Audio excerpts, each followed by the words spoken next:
We're talking with Aaron Matei, and he's been helping us debunk the Russiagate narrative. Steve-O, you have a question for him. I do. Hey, Aaron, thanks for being on. I think you're excellent in this area, and I trust you as much as I trust anyone on this topic. And my question to you, Aaron, is given all that you know, and I don't know nearly as much as you do, of course there isn't proof of Russian meddling, but is there sufficient evidence or any kind of anything resembling evidence that would reasonably make you think or make normal people think that the Russians did attempt to meddle in some way?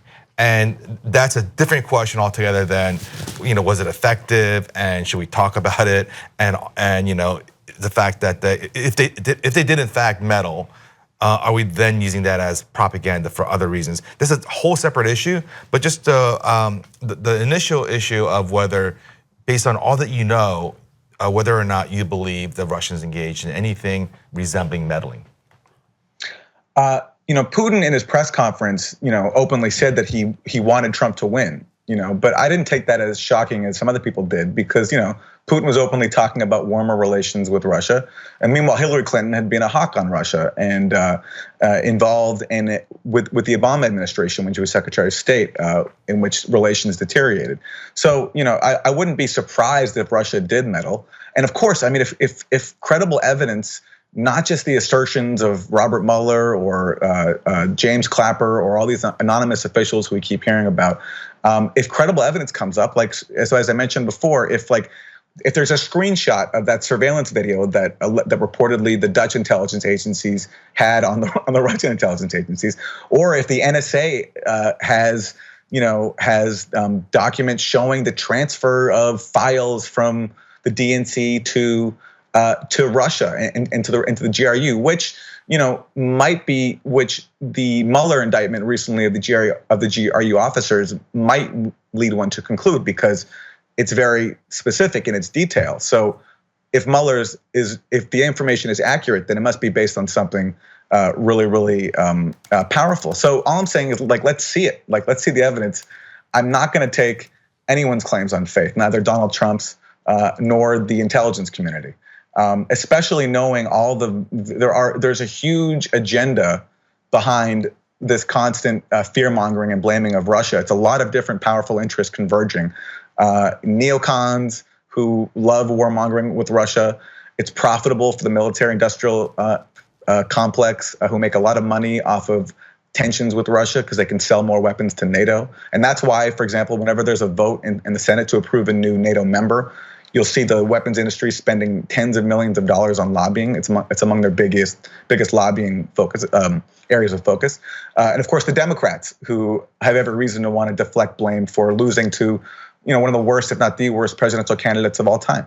So of course there would be evidence. I guess I'm just saying I haven't seen it yet. And the problem is, what I think people have a hard time processing, especially people who are established liberal pundits, is that just because an intelligence official says something, I'm not going to believe it on faith. I mean, if a Russian government person said something or a British government person said something without evidence, we wouldn't believe it. And as long as we're not hypocrites, we should hold that same standard to our own officials as well.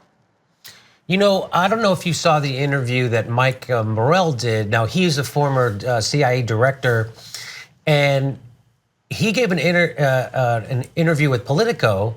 And to me, the lead was buried. Their lead was Russia, Russia, Russia. But deep in that article, he said there will probably never be any proof of the Russian hacking of our elections and collusion with Trump. And he said the reason why he thinks there'll never be any proof is because every journalist has been working on this now for a couple years, and they've found nothing, along with every intelligence officer has been trying to find something. And if there was evidence, it would have already leaked. And since there hasn't been a leak of any real evidence, he concludes there isn't any evidence. And if there isn't any yet, there ain't never gonna be any evidence. And so that's why Mueller keeps doing these BS indictments. He indicted 12 Russian military guys who will never see the inside of a courtroom. Here's the funny thing, when he did indict those 12 Russian trolls, Did you know that the company showed up and they were like, oh, okay, we'll actually see you in court, Mr. Mueller, and we'd like to have some discovery, which they're legally entitled to. And what the Mueller said then was, oh, we're not ready for that. We need 60 days more. Why did you do an indictment if you weren't ready? If you weren't ready for, so that again, this is propaganda, fact-free, no evidence. They all have admitted there will never be evidence, and yet here we are. It's like a religion, right? There's no facts for religion, but people believe it like it's true. Would you consider this a religion at this point? Of course. I mean, like Russia attacked us has become like a catechism. It's just true because like you say it and it's by default true. And it's hard to reach people when they're so bought into a narrative that makes a certain class of people feel better about themselves. Like, MSNBC hosts who get paid millions of dollars can, deflect blame from the Democratic Party that they're very closely aligned with and blame everything, all of our woes on Russia and not look at all of the systemic issues that are very much the responsibility of people like their corporate owners, Comcast, and the people who Comcast wants to sell advertisements to, and also just wants to do deals with. And so it's a great way to deflect from this like insane political system we have and put everything on a foreign enemy. A lot of people, when they push back against the assertion that the Russiagate is nonsense, it's like, oh, all these intelligence operatives would be lying to us. What's in it for Robert Mueller? And why would these guys lie about all this sort of stuff? And I think you pointed out earlier why they would, but it seems like there are a variety of different reasons. Some of these intelligence guys are still stuck in a Cold War mindset where they view Russia as the enemy and Russia is constantly trying to undermine us. Others are affiliated with the defense industry and military contractors. So it seems like there's a lot of, much like with the Iraq War, there were a lot of different people who had a lot of reasons to lie about it and promote it for their own agenda. But the bottom line is we get this Russia narrative and you can't get people to push off of it. And we also know that a lot of them hate Trump. I mean, there's a huge like Republican foreign policy establishment that came out against Trump during the election. John Brennan openly calls him a traitor. So a lot of them hate Trump, not because they're woke, but for their own reasons. They don't like how Trump manages the US empire, basically, and they're embarrassed by it. But that's no reason for us to throw in our lot with them and go along with everything that they say.